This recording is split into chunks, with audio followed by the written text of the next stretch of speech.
ain't gonna lie. I think Hurricane Chris always fine. I just gotta keep it real. Yeah, look, I gotta keep it real. I think Hurricane Chris tripping like a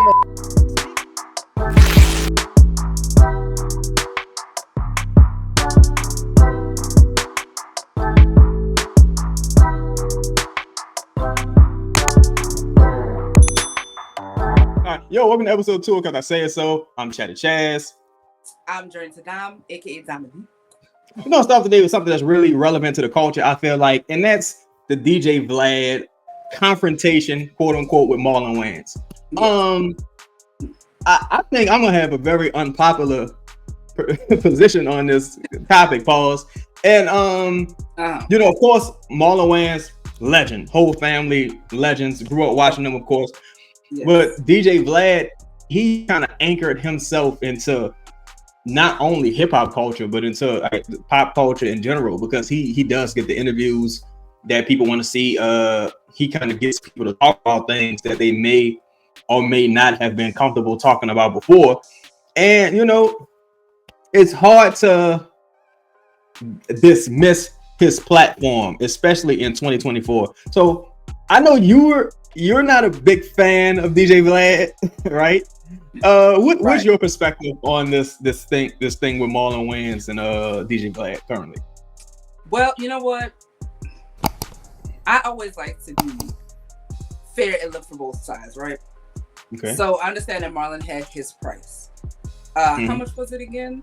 And he wanted 40,000 plus 30% of the revenue from the video. Right. And DJ Vlad is like, that's too much. And we understand that, you know, YouTube changed their rules. So I could get DJ Vlad's position. Somebody made a point I was reading was saying that, Marlon probably put it so high because he didn't really care for Vlad himself already. So he put it at a position where, like, he was going to turn it down anyways.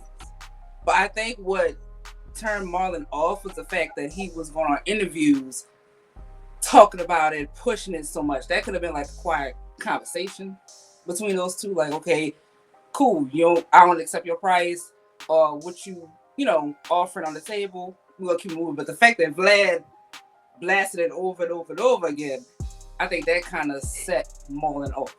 You know what I'm saying? Like, yeah, he's kind of Vlad kind of doing a press run with it at this point. Like, right. It's like anybody he talks to is like, hey, did you hear about me and Marlon? Like, that's kind of how it's going. I think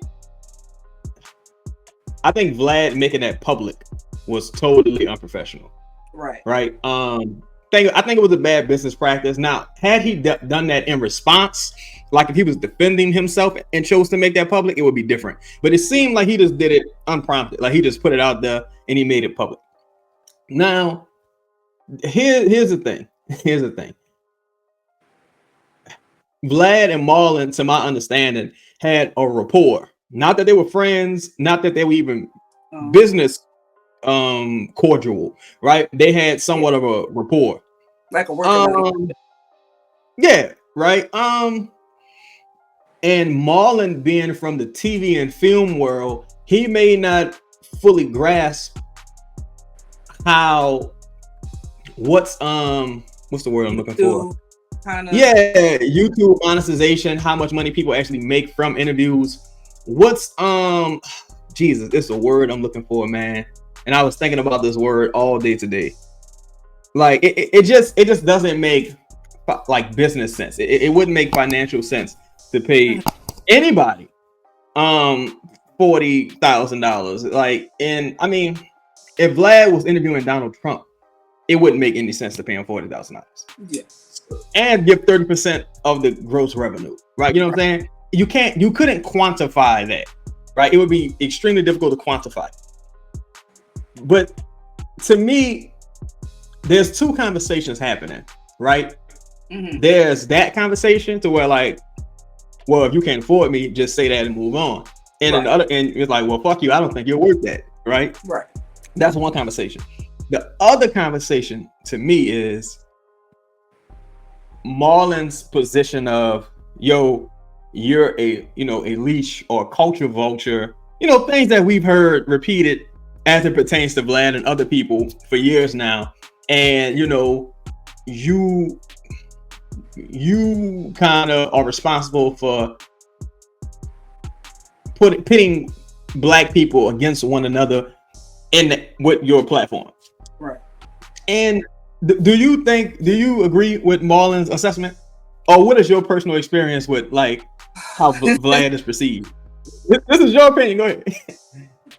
I feel like, yes, to a degree he is. Okay.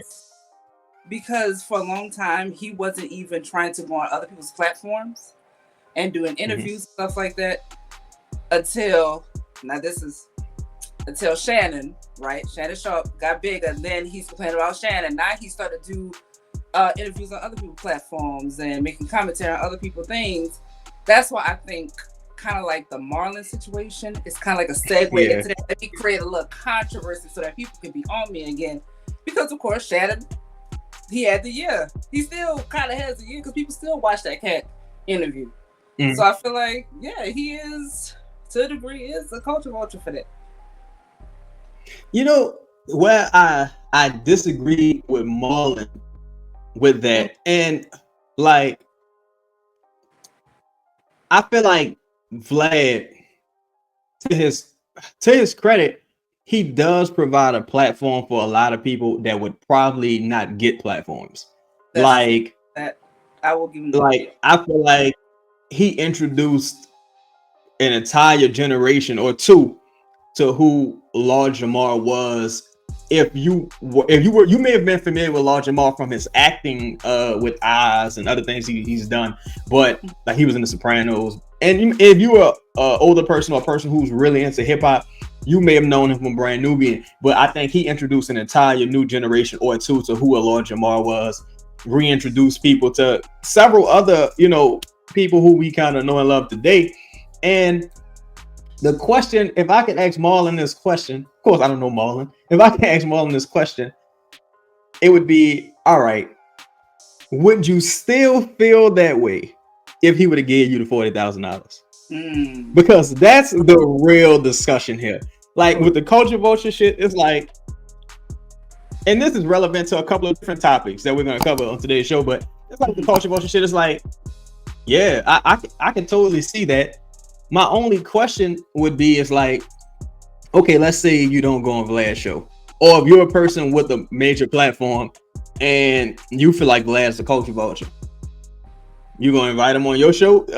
Now Shannon Sharp didn't say this that I know of. A couple other people didn't say this, but it's like, if this is a major platform that leads to some people getting revenue, it's like, where's the line? And you have to kind of replace what he does with other entities. Like there's other platforms, but those platforms probably really couldn't get the guests that he gets. Plus Vlad pays some people, or though again, those platforms just may not be welcoming to people, because Vlad, he'll interview people who kind of relatively unknown. Like they might be known like regionally maybe, but he'll interview somebody that you never heard of in your life. Whereas another platform, it's like, if you ain't really got a history or moment, you're not like if you don't have an extensive resume, nobody may not want to hear from you, or they may not entertain bringing you on the show. So it's a delicate thing. I'm very interested to see where it goes. I see both sides, and it's like, bro, you would have to get a lot of views to make because I see 40.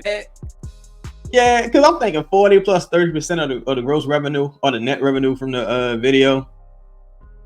You're talking about fuck, man, you talking about like 50 million views. And I'm like, bro, I just don't, but hey, you can't lowball yourself.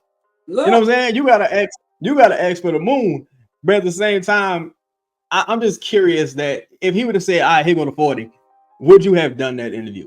And would all that culture vulture shit had gone out the window, Marlon? That's just